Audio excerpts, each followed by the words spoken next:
33rd Rose. A Diabolical Possession.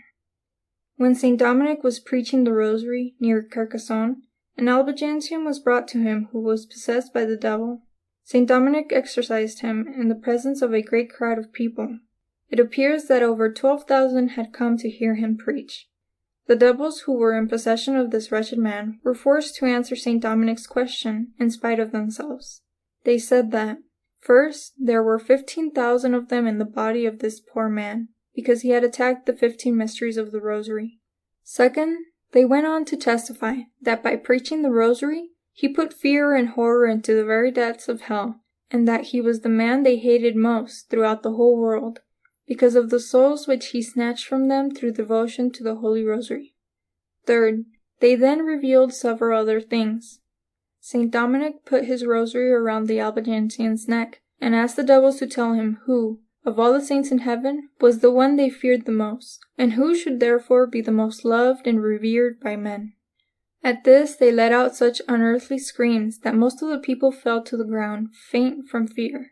Then, using all their cunning, so as not to answer, the devils wept and wailed in such a pitiful way that many of the people wept also, out of purely natural pity. The devils spoke through the mouth of the Albigensian, pleading in a heart-rending voice, "Dominic, Dominic, have mercy on us.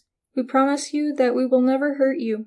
You have always had compassion for sinners and those in distress. Have pity on us, for we are in grievous straits. We are suffering so very much already, so why do you delight in heightening our pains? Can you be satisfied with our suffering without adding to it? Have pity on us, have pity on us." St. Dominic was not one whit moved by the pathos of these wretched spirits, and told them that he would not let them alone until they had answered this question. Then they said they would whisper the answer in such a way that only St. Dominic would be able to hear. The latter firmly insisted upon their answering clearly and out loud. Then the devils kept quiet, and refused to say another word, completely disregarding St. Dominic's orders. So he knelt down and prayed thus to Our Lady. "O all-powerful and wonderful Virgin Mary, I implore you, by the power of the Most Holy Rosary, order these enemies of the human race to answer me." No sooner had he made this prayer than a glowing flame leaped out of the ears, nostrils, and mouth of the Albigensian.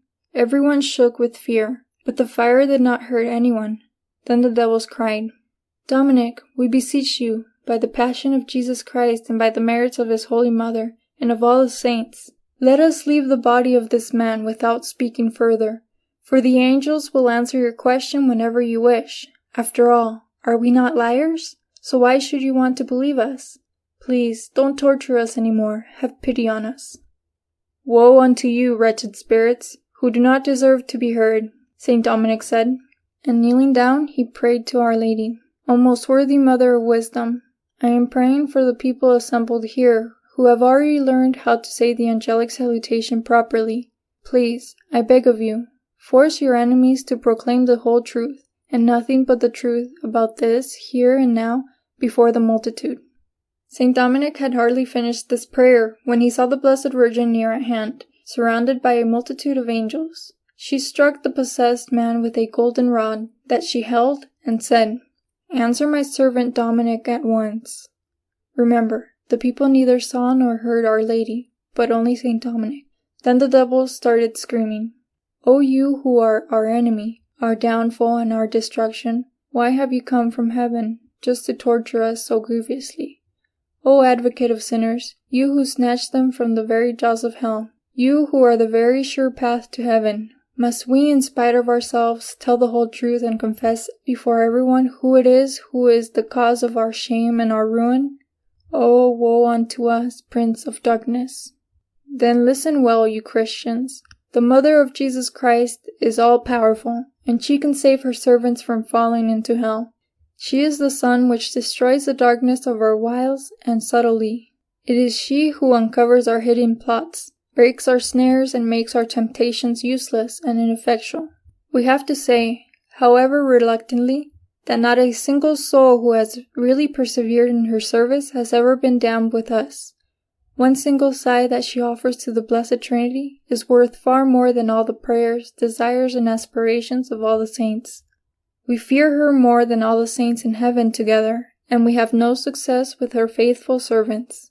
Many Christians who call upon her when they are at the hour of death, and who really ought to be damned according to our ordinary standards, are saved by her intercession.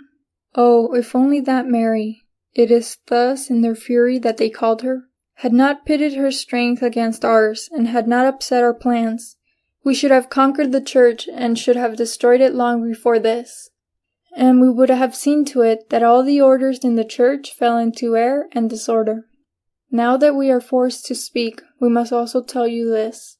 Nobody who perseveres in saying the Rosary will be damned, because she obtains for her servants the grace of true contrition for their sins, and by means of this they obtain God's forgiveness and mercy.